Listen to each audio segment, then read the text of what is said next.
ஆகாஷவாணி.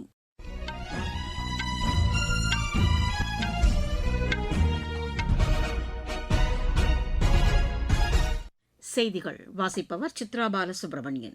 தலைப்புச் செய்திகள்: கேரளம், புதுச்சேரி, அசாம் சட்டப்பேரவைத் தேர்தலுக்கான பிரச்சாரம் இன்று முடிவடைந்தது.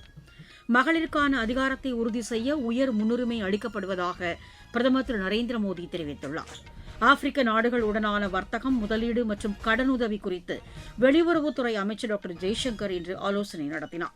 சீக்கிய குரு தேக் பகதூரின் பிறந்த நாளையொட்டி குடியரசு துணைத் தலைவர், பிரதமர் உள்ளிட்டோர் அவருக்கு மரியாதை செலுத்தியுள்ளனர். ஐபிஎல் கிரிக்கெட்டில் ராஜஸ்தான், மும்பை அணிகளுக்கு இடையிலான போட்டி மழை காரணமாக தாமதமாகியுள்ளது. இனி விரிவான செய்திகள்.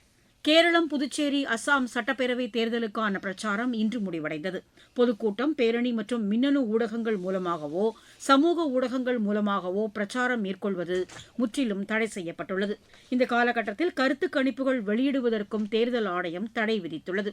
வாக்குப்பதிவு தொடர்பாக மறைமுகமாக எந்தவொரு கணக்கெடுப்பும் மேற்கொள்வதையும் தேர்தல் ஆணையம் தடை செய்திருக்கிறது. கேரளத்தில் 140 தொகுதிகளுக்கும், அசாமில் 126 தொகுதிகளுக்கும், புதுச்சேரியில் 30 தொகுதிகளுக்கும் ஒரே கட்டமாக வரும் 9ஆம் தேதி வாக்குப்பதிவு நடைபெறவுள்ளது. மகளிருக்கான அதிகாரத்தை உறுதி செய்வதற்கு மத்திய அரசு உயர் முன்னுரிமை அளித்து வருவதாக பிரதமர் திரு நரேந்திர மோடி தெரிவித்துள்ளார். மத்திய மகளிர் மற்றும் குழந்தைகள் மேம்பாட்டுத்துறை அமைச்சர் திருமதி அன்னபூர்ணா தேவி எழுதிய மகளிர் தலைமையிலான அரசு நிர்வாகம் என்ற தலைப்பிலான கட்டுரையை பாராட்டி பிரதமர் வெளியிட்டுள்ள சமூக வலைதள பதிவில், நாடாளுமன்றத்திலும் சட்டப்பேரவைகளிலும் மகளிருக்கு 33% இடஒதுக்கீடு அளிப்பதற்கான சட்டம் மகளிர் தலைமையிலான அரசை நோக்கி நாடு செல்வதை வெளிப்படுத்துவதாக தெரிவித்துள்ளார். வளர்ச்சியடைந்த இந்தியாவை உருவாக்குவதில் மகளிரின் பங்கு மகத்தானது என்றும் அவர் கூறியுள்ளார். மகளிருக்கான பிரதிநிதித்துவத்திற்கு மிகுந்த முக்கியத்துவம் அளிக்கப்பட்டு வருவதாகவும் அவர் குறிப்பிட்டிருக்கிறார். திருமதி அன்னபூர்ணா தேவி எழுதியுள்ள கட்டுரை மகளிரின் முன்னேற்றத்திற்கு உத்வேகம் அளிக்கும் வகையில் அமைந்திருப்பதாகவும் பிரதமர் திரு நரேந்திர மோடி தெரிவித்திருக்கிறார். இந்திய ஆப்பிரிக்க உறவுகளுக்கான ஆலோசனைக் குழு கூட்டம் வெளியுறவுத்துறை அமைச்சர் டாக்டர் ஜெய்சங்கர் தலைமையில் இன்று புதுதில்லியில் நடைபெற்றது.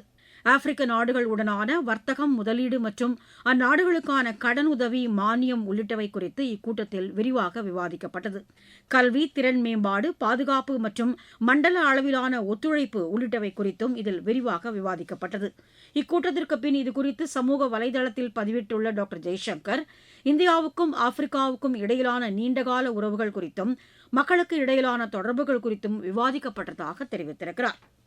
அமெரிக்காவின் கரீபியன் தீவு பகுதியில் அமைந்துள்ள செயின்ட் கிட்ஸ் நேவிஸ் நாட்டின் வெளியுறவுத்துறை அமைச்சர் டாக்டர் டென்சில் எல் டக்ளஸ் வெளியுறவுத்துறை அமைச்சர் டாக்டர் ஜெய்சங்கரை இன்று புதுதில்லியில் சந்தித்து பேசினார்.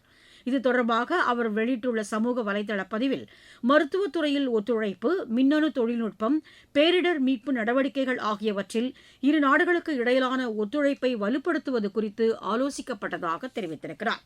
உற்பத்தியோடு இணைந்த சலுகை திட்டம் உணவு பதப்படுத்துதல் துறையில் முதலீடுகளை அதிகரித்துள்ளதாக மத்திய அரசு தெரிவித்துள்ளது. புதுதில்லியில் செய்தியாளர்களிடம் இதனை தெரிவித்த உணவு பதப்படுத்துதல் அமைச்சகத்தின் இணைச் செயலர் திரு பிரவீன், 7000 கோடி ரூபாய் என்ற இலக்குடன் செயல்பட்டு வந்த உணவு பதப்படுத்தும் துறையில் 9000 கோடி ரூபாய்க்கும் கூடுதலாக முதலீடுகள் பெறப்பட்டுள்ளதாக தெரிவித்துள்ளார். இந்த துறையில் செயல்பட்டு வரும் நிறுவனங்கள் கூடுதல் முதலீடுகளுடன் உற்பத்தியை அதிகரித்திருப்பதாகவும் அவர் கூறினார். உற்பத்தியுடன் இணைந்த சலுகை திட்டத்தின் கீழ் 7.41% இருந்த உற்பத்தி 10.58% உயர்ந்துள்ளதாகவும் அவர் கூறியிருக்கிறார். ஆண்டுக்கு 34 லட்சம் டன் உற்பத்தி என்ற திறனை இந்த தொழில் நிறுவனங்கள் எட்டியிருப்பதாகவும் அவர் கூறினார். கடந்த 2021-22ஆம் ஆண்டில் நடைமுறைப்படுத்தப்பட்ட இந்த திட்டத்தின் மூலம் இந்திய பொருட்களின் ஏற்றுமதியும் கணிசமாக அதிகரித்துள்ளதாகவும் திரு பிரவீன் தெரிவித்தார். தில்லியில் அங்கீகாரம் பெறாத குடியிருப்பு பகுதிகள் தற்போதுள்ள நிலையிலேயே முறைப்படுத்தப்படும் என மத்திய வீட்டு வசதி மற்றும் நகர்ப்புற விவகாரங்கள் துறை அமைச்சர் திரு மனோகர் லால் தெரிவித்துள்ளார். புதுதில்லியில் இன்று தில்லி முதலமைச்சர் திருமதி ரேகா குப்தாவுடன் செய்தியாளர்களுக்கு பேட்டியளித்த அவர், முறைப்படுத்தும் திட்டத்தின் கீழ் தற்போதுள்ள கட்டுமானங்கள் அங்கீகரிக்கப்படும் என்றும், எதிர்காலத்தில் மேற்கொள்ளப்படும் அனைத்து கட்டுமானங்களும் மாநகராட்சி விதிமுறைகளின்படியே மேற்கொள்ளப்பட வேண்டும் என்றும் கூறினார். மேற்காசிய பகுதிகளில் பணியாற்றி வரும் அனைத்து இந்திய மாலுமிகளும் பாதுகாப்பாக உள்ளதாக கப்பல் போக்குவரத்துறை கூடுதல் செயலர் திரு முகேஷ் மங்கல் தெரிவித்துள்ளார். புதுதில்லியில் இன்று செய்தியாளர்களிடம் பேசிய அவர், கடந்த 24 மணி நேரத்தில் இந்திய படகுகள் மீது எவ்வித தாக்குதலும் நடைபெறவில்லை என தெரிவித்தார். தற்போது மேற்கு பெர்ஷிய வளைகுடா மண்டலத்தில் 16 இந்திய கப்பல்கள் தங்கியுள்ளதாகவும் அதில் உள்ள 433 மாலுமிகளும் பாதுகாப்பாக உள்ளனர் என்றும் அவர் கூறினார். கப்பல் போக்குவரத்து தலைமை இயக்குநரகம் தொடர்ந்து மேற்காசிய பகுதிகளில் உள்ள கப்பல்களை கண்காணித்து வருவதாகவும் திரு முகேஷ் மங்கல் தெரிவித்தார். நீங்கள் கேட்டுக்கொண்டிருப்பது ஆகாஷவாணியின் செய்தி அறிக்கை.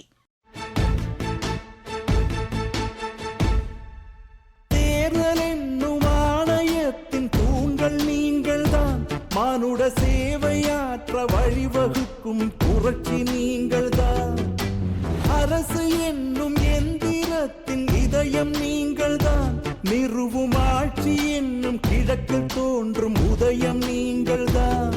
உன் போட்டு உணர்த்தும் வலிமை, இந்த நாட்டை காக்கும் தலைமை, உன் பிறப்பை பேசும் பெருமை, உந்தன் பிறந்த வாக்கு உரிமை.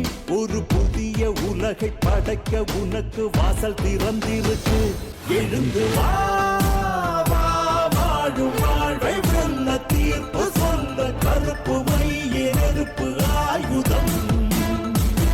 திறந்து வா, ஒரு வாக்கு கூட விடுபடாமல் காக்கும் மக்கள் நாட்டின் பெருமிதம்.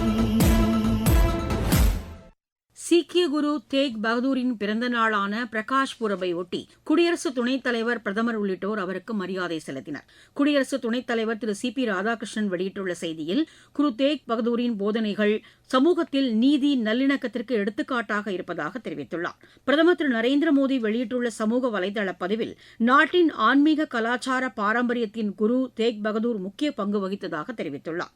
மத்திய உள்துறை அமைச்சர் திரு அமித் ஷா வெளியிட்டுள்ள செய்தியில், நாட்டின் கலாச்சாரத்தை பாதுகாப்பதற்கு குரு தேக் பகதூர் ஆற்றிய தியாகத்தை நினைவு கூறுவதாக குறிப்பிட்டிருக்கிறார்.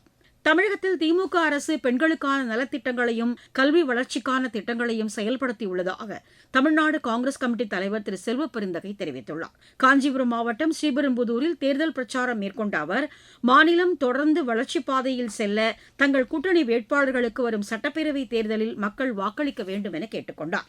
மேற்கு வங்கத்தில் ஊழல் மற்றும் முறைகேடான ஆட்சி நிர்வாகம் காரணமாக திரிணாமுல் காங்கிரஸ் ஆட்சி விரைவில் முடிவுக்கு வரும் என பிஜேபி மூத்த தலைவர் திரு ராஜ்நாத் சிங் தெரிவித்துள்ளார். பாரக்பூரில் இன்று தேர்தல் பொதுக்கூட்டத்தில் பேசிய அவர், 15 ஆண்டுகளாக ஆட்சியில் இருந்து வரும் செல்வி மம்தா பானர்ஜி தலைமையிலான திரிணாமுல் காங்கிரஸ் அரசு ஊடுருவலை தடுக்க எவ்வித நடவடிக்கையும் எடுக்காமல் அவர்களுக்கு ஆதரவாக செயல்பட்டதாக குற்றம் சாட்டினார். இம்மாநிலத்தில் பிஜேபி ஆட்சி அமைக்க வாய்ப்பு அளிக்கப்பட்டால் தொழில் வளர்ச்சி பெருகி வேலைவாய்ப்பு அதிகரிக்கும் என்றும் அவர் கூறினார். தமிழ் புத்தாண்டு மற்றும் விஷு புத்தாண்டை முன்னிட்டு பயணியர் நெரிசலை சமாளிக்கும் வகையில் வரும் 9ஆம் தேதி இரவு மணி 11:40க்கு திருநெல்வேலியிலிருந்து சென்னை எழும்பூருக்கு அதிவிரைவு சிறப்பு ரயில் இயக்கப்படுகிறது.